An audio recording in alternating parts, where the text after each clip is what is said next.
كلهم مع بعض صح؟ Good morning.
Assalamu alaikum. Good morning, everyone. To start today, I would like to start with to introduce my deepest condolence, me and the audience and the organizing committee for Dr. Sihan for what happened to Turkey. Also, I would like to thank Dr. Sihan for her coming today with extremely very difficult flights, cancellation, delay, and so thank you, Dr. Sihan, for coming today with a difficult situation in Turkey. This is how we start. Thank you, Dr. Sihan. Today we would like to introduce our first speaker, Dr. Arif Khan. He is in charge of Pediatric Ophthalmology Division in Cleveland Hospital in Abu Dhabi. Professor Arif Khan, he is well-known pediatric ophthalmologist, and his main interest in pediatric ophthalmology as well as the genetics. It's my pleasure to introduce Dr. Arif Khan and to start our talk today with ERG. When do we need to do it? Thank you, Dr. Mansour. Thank you, Dr. Hadil. And I'd like to congratulate and thank the organizers for this wonderful meeting, as well as the Ministry of Health for supporting it.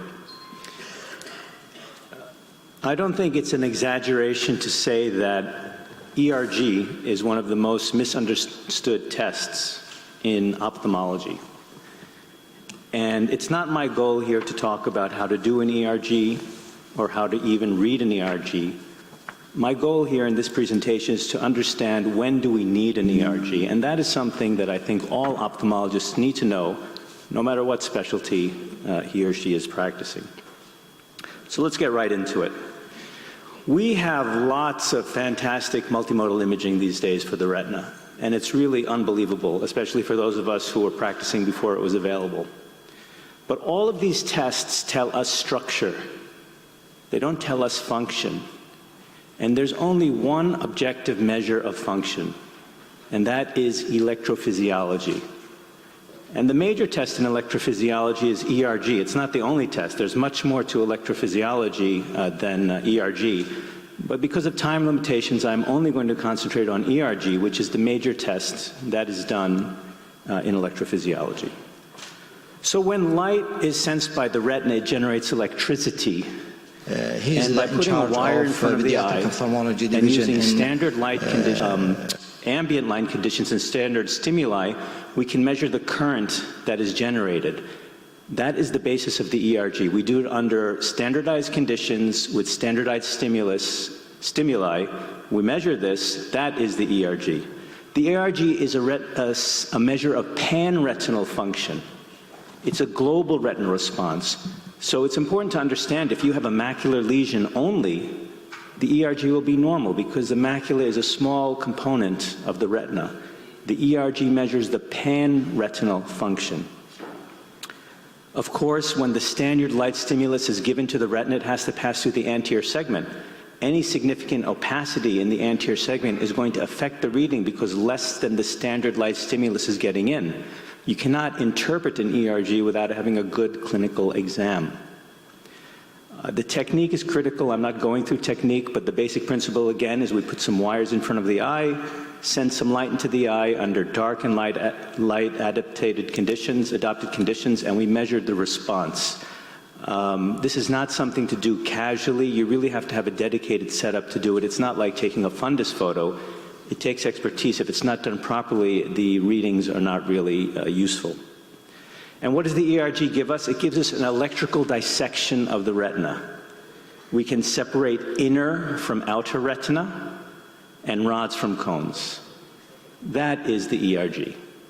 Now, since time is limited, I'm going to go right through what I consider the major ERG indications, and this is just something, it's the way I think about it. And the first one is if you have pigmentary or fibrotic changes in the retina and you're wondering if there's a change, if it's a reflection of global retinal dysfunction. So here's a 4-year-old boy who came in with esotropia. He was refracted, he's hyperopic, he's got refractive accommodative esotropia. But when we do a full exam, we find these fibrotic lesions in the retina. What is the meaning of these lesions? Is it something wrong with the retina globally, or did he have just inflammation? What is this? The only way to really know is to do an ERG. And this is just a standard tracing here. When we do the ERG in this child, I'm not going to go through the specifics, but actually it's one of those interesting ERGs that are pathognomonic for a certain diagnosis. This ERG signature, and I can talk about it privately if someone wants to know more about it. I don't have time to go through it in this presentation. This signature is actually pathognomonic for the enhanced S-cone syndrome. So we just made a genetic diagnosis in this patient by doing an ERG without doing any genetic testing. The enhanced S-cone syndrome is a very interesting condition that we see in the region, and it is diagnosed by doing an ERG. You really can't diagnose it without doing an ERG. It's one of the pathognomonic ERGs. It's a condition we see in the region. When it's very, very severe, it's called the Goldmann-Fabry syndrome. Next indication, maculopathy.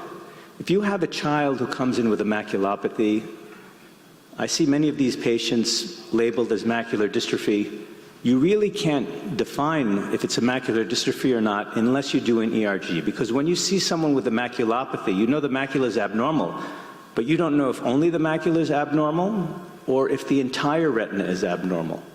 And that makes a big difference in prognosis and in diagnosis, and what could the cause be.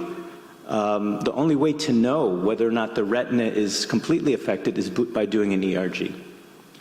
So here is a 12-year-old boy with decreasing vision. He comes in with bullseye maculopathy. It's bilateral. I'm just showing one eye here. Do we send him home and say nothing can be done? No, we have to do an ERG. We have to know what's going on. I don't know if this is restricted to the macula or it's a reflection of panretinal dysfunction. And when we do an ERG on this child, it's again very interesting. It's one of those pathognomonic signatures. I'm not going to go through it because of time, but he has a pathognomonic ERG for the cone rod dystrophy with supernormal rod response. This is specific for KCNV2 mutations. Actually, we see a lot of it in the Gulf because the retina sometimes looks normal. Sometimes they come in with a bullseye eye maculopathy, but sometimes they just come in with nystagmus. There's a lot of this in the Gulf, and it gets misdiagnosed. I'll be talking a little about it later. But the ERG is pathognomonic. You can only make the diagnosis with ERG, and again, you make the genetic diagnosis without doing any genetic testing. The third indication I'd like to share with you is one perhaps you haven't thought about, and it's something that I learned with experience. And that is when you have non-traumatic optic nerve pallor, particularly in children. Now, when you have optic nerve pallor, doesn't that mean optic neuropathy? Well, it often does, but not always. Sometimes optic nerve pallor is a reflection of panretinal disease, even if the multimodal imaging of the retina is normal. So here's an 8-year-old boy with poor vision since he was 2. He was previously diagnosed with optic neuropathy. He had an MRI previously, which was normal. The OCT is within normal limits, the autofluorescence is normal, he's got a myopic refraction. The workup is not complete. What does he need? He needs an ERG. And when we do the ERG in him, again, it's abnormal, it's a suggestive signature. He actually has an inner retinal dysfunction. He's got a cone rod disorder, synaptic disorder. We presented with optic nerve pallor. Everyone thought he had optic neuropathy because the multimodal imaging was normal, but in fact, he had a panretinal dysfunction, only diagnosable if you do an ERG. Multimodal imaging is normal. The fourth category is probably aware of. That's when you have a child who comes in with unexplained abnormal vision or infantile nystagmus and the retina looks normal. This is the major category where we want to do an ERG. I mean, this is a situation that we face as pediatric ophthalmologists. Everyone's very nervous. The parents are nervous. The doctor is nervous. Why does the child not see? Why does the child have nystagmus? The optic nerve looks normal. This is the major indication for ERG in children. And typically there are 4 diagnoses classically that you can make when you do the ERG, depending on the pattern. Sometimes it's congenital stationary night blindness, sometimes it's labor congenital amaurosis, sometimes it's cone dystrophy, and sometimes it is achromatopsia. I'm not going to go through this because of time, but this is a major indication for ERG. The child who comes in with low vision, nystagmus, and everything looks normal in the eye. The final category is something mentioning for completeness. It's when you want to quantitate or monitor pan-retinal function. For example, a patient is on a medication that might affect the retina. A patient has a retinal dystrophy, you want to see if it's continuing. A patient has an intervention, you want to see if that has helped with the retinal function. Actually, I don't consider this a good indication because, again, as I said in the beginning, the ERG is a measure of pan-retinal dysfunction, so it has to be a very signal dysfunction, so it has to be a very significant change to affect the ERG. There are actually better electrophysiology tests to follow minor changes in retinal function. But for complete, given for this presentation, again, I don't think that everyone needs to know how to read an ERG or do an ERG, but I think we all need to know when we should have an ERG done, when to request it, and these are the major indications in my experience. Thank you. Thank you. Thank you, Dr. Arif, for nice lecture. I know that ERG is a bit difficult for everyone to ask for ERG, but it's really very important to know when you have to order it. Yes. Now I'd like to introduce our second speaker, Professor Sihan Özkan. She's a professor of ophthalmology at Adnan Menderes, Turkey. She is a former president of ISA. Welcome, Dr. Özkan.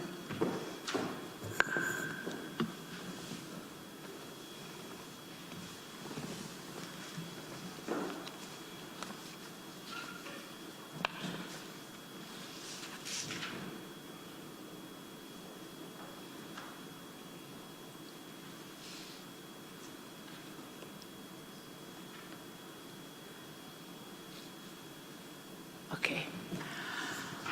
Good morning, dear moderator and dear moderators, and it's my distinct pleasure to participate in this meeting. And I would like to thank especially Dr. Mansur Al-Sammari and the organizers for kindly inviting me for this distinguished meeting, which is an honor for me. And unfortunately, my country had one of the most severe disasters of the century, and we are all in national mourning nowadays. And I'm going to talk about unusual congenital restrictions. So we know that there are lots of congenital, well-known restrictive problems, but among those, there's an unclassified group, and these may be related to accessory extraocular muscles and bands, and these may be either isolated or combined with the other well-known forms of congenital restrictions. And the motility pattern is variable. So when we look at the incidence of these structures on MRI studies, in a very large MRI study from Dimmer's group demonstrated that in normal subjects, the incidence of these bands are 0.8%. It increased to 2.4% in strabismic subjects, but in CCDD group, the percentage is even 42%. And in another large series from Marco, the report of these structures are 2. When we look at the surgical findings, in an earlier report from Goban, he demonstrated that in Duane patients, the incidence of seeing such bands, and however, in a recent report from Turkey, it's been demonstrated that the incidence is for 48%, and this percentage was significantly higher in exoduane cases. So this major difference possibly is related to the use of operating microscope compared to Goban's report. So when we look at the etiology, first of all, these may be a reflection of, these also may be extraocular muscle remnants, either with or without innervation. They may be components of CCDD, and there may be a disturbance in differentiation of mesenchymal and mesodermal tissues. So when we look at the classification, Luder made a simple classification. The first group arises from extraocular muscles, And the second group, these are distinct fibrotic bands beneath the extraocular muscles. And the third one is they originate from the posterior orbit, and they may either insert to the globe or they may insert to the other extraocular muscles. And these, the last two groups are easy to demonstrate in MRI, but the first group is highly difficult to demonstrate by MRI. And the possible clinical signs, first of all, these may not have any clinical signs. And Luder suggested that the globe retraction in unusual gaze positions, very large vertical deviations, and elevation deficiency worse than abduction are the suggestive signs. And we suggest to add these 4 criteria as unusual motility pattern, synergistic divergences, unusual shoots on side gazes, and significant lambda or Y pattern. So what are the surgical signs? First of all, it is unexpected forced action test, and the positive forced action test after disinsertion of the muscle, and scleral fold or scleral indentation sign after severing the extraocular muscle. And you can see here the scleral, a thick tissue behind, and you can see it there. There's a depression on the sclera, and the inferior rectus is disinserted. It includes fibrotic tissue variable. So treatment is only required if they cause a motility problem, and the disinsertion